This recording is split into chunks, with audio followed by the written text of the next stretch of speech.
बातमी आहे नाशिकमधनं। नाशिकमध्ये महायुतीच्या नेत्यांचं मनोमिलन झाल्याची चर्चा सुरू झाली आहे। मंत्री गिरीश महाजनांच्या वाढदिवसाचं निमित्त आहे। मंत्री छगन भुजबळ आणि मंत्री दादा भुसे हे त्या निमित्तानं एकत्र आल्याचं पाहायला मिळालंय।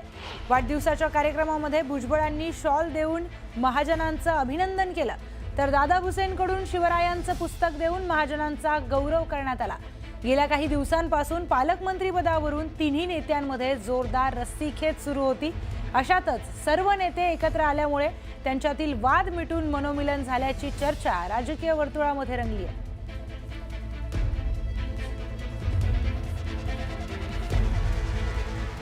आता पुढच्या बातमीकडे वळूयात। पंतप्रधान नरेंद्र मोदी यांच्या आखाती देशांच्या दौऱ्यावरून राज्यातील राजकारण पुन्हा तापलंय। भाजप नेते गोपीचंद पडळकर यांनी भारताच्या इंधन सुरक्षेबाबत मोठं विधान करत समुद्राखालून पाईपलाईन टाकण्याच्या शक्यतेवर विचार सुरू असल्याचा दावा केलाय। त्यांच्या या वक्तव्यामुळे राजकीय वर्तुळात चर्चा सुरू झाली आहे। दरम्यान शिवसेना ठाकरे गटाचे खासदार संजय राऊत यांनी यावर जोरदार प्रतिक्रिया दिली। पाईपलाईन कुठून टाकायची हे पाहण्यासाठी पंतप्रधान मोदी समुद्राखालून परत येतील का, असा टोलाही त्यांनी लगावलाय। आता ती हॉर्मुझ नावाची जी समुद्र दुनिया आहे ती बंद पडली मध्ये महिनाभर। मग आपल्या एका देशाचं तेल थांबलं होतं का? नाही आहे। अनेक राष्ट्रांचं तेल तिथं थांबलं होतं। आता जे माननीय मोदी साहेब गेलेले आहेत तिथून समुद्राच्या खालून पाईपलाईन करून भारताचा कायमचा प्रश्न मिटवता येतोय का, याच्यावरती विचार सुरू आहे। जर मोदी साहेब समुद्राच्या खालून पाईपलाईन भारतात आणायचा विचार करत असतील तर ज्यांना ईश्वरपूर सांगली रस्ता करायची अक्कल नाही त्यांनी मोदी साहेबांना सल्ला देण्याची आवश्यकता नाही। असं वाटतं मोदी परदेशात गेले आहेत, त्यांचा हिंदुस्थानात येण्याचा प्रवास समुद्राखालना असेल, पाईपलाईन कुठनं टाकायचे ते बघण्यासाठी। त्यांना पाहावं लागेल ना, त्यांना ते स्वतःच बहुतेक उडी मारतील आणि ते पाईपलाईनचा मार्ग शोधत जातील। पाईपलाईन हा काय 2 दिवसाचा विषय आहे काय?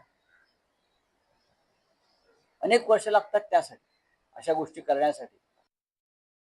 यानंतरची बातमी नवी मुंबईतून। नवी मुंबई विमानतळावर उतरणाऱ्या इंडिगो एअरलाइन्सच्या विमानात मराठी उद्घोषणा केली नसल्यामुळे नवी मुंबई आणि रायगड मनसे कार्यकर्त्यांनी नवी मुंबई विमानतळातील इंडिगो कार्यालयासमोर आंदोलन केलंय आणि जाब विचारलाय।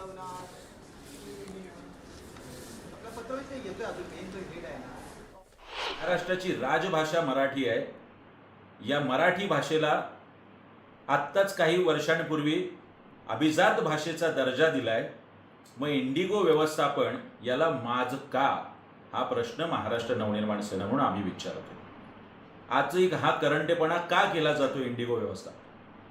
लवकरच उद्घोषणा मराठीत झाली पाहिजे, मुळात इंग्रजी आणि मराठीतच झाली पाहिजे। हिंदीची गरज काय?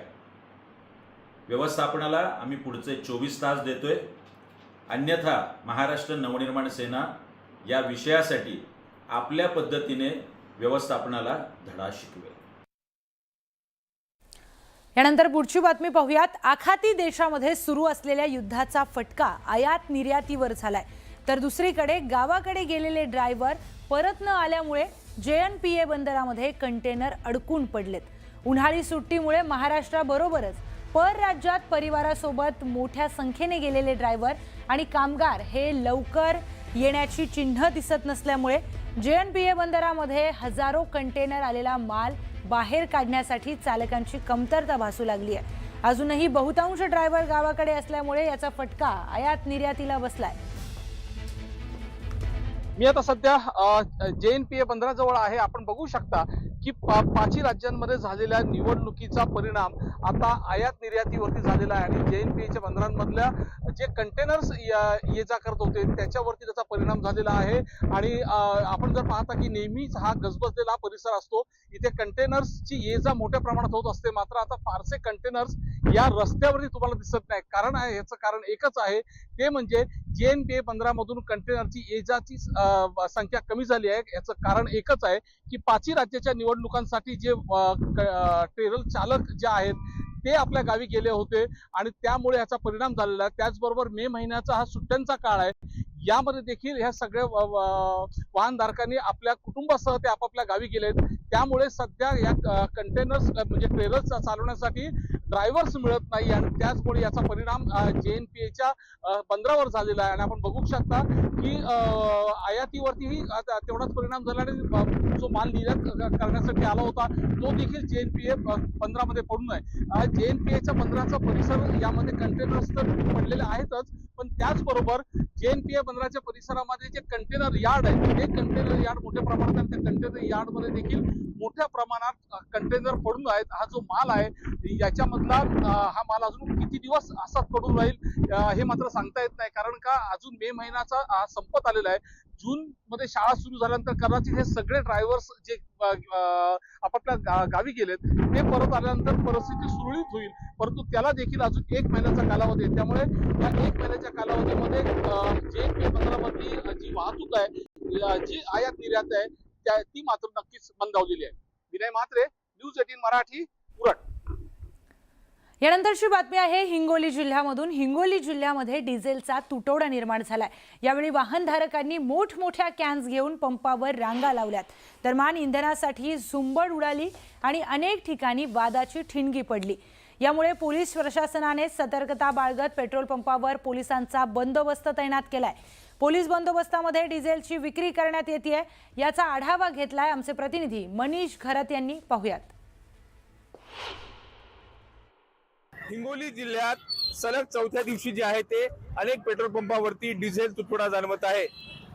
आपण बघतोय की सध्या हिंगोली जिल्ह्यातील अनेक पेट्रोल पंपावरती हे एक सामान्य चित्र झालं आहे की शेतकऱ्यांच्या ट्रॅक्टरसाठी लागणाऱ्या डिझेलसाठी अशा मोठमोठ्या कॅन घेतलेल्या आहेत आणि कोणत्याही पंपावर गेलं तर ही स्थिती सारखीच आहे।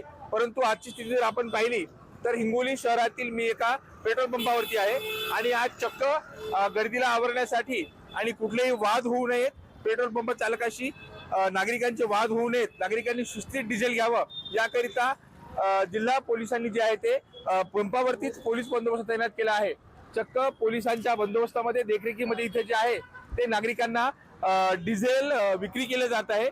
क्वचितच असं घडतं की पोलिसांना एखाद्या पेट्रोल पंपावरती बंदोबस्त लावून डिझेल विक्री करण्याची वेळ जी आहे ते जिल्ह्यामध्ये आली आहे। इकडच्या बाजूला आपण बघतोय की इकडे वाहनांच्या रांगा आहेत आणि इकडे शेतकऱ्यांनी आणलेल्या ट्रॅक्टरसाठी आणलेल्या या डिझेलच्या रिकाम्या कॅनांच्या या रांगा आहेत। जिल्ह्यामध्ये जे आहे ते अनेक पंपावरती ही स्थिती आहे आणि शेतकऱ्यांना जे आहे ते आता पंपावरती रांगेत लागू नाकी नऊ आलेत। हिंगोलीतील शहरातील पंपावर अक्षरशः पोलीस बंदोबस्त लावावा लागत आहे। मनीष करात, न्यूज 18 मराठी, हिंगोली।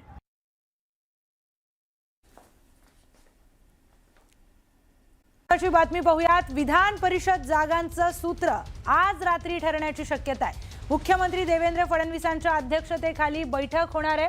वर्षा निवासस्थानी रात्री 10 वाजता कोर कमिटीची बैठक असणार आहे। भाजपच्या विधान परिषद जागा उमेदवारांच्या नावावर चर्चाही होणार आहे।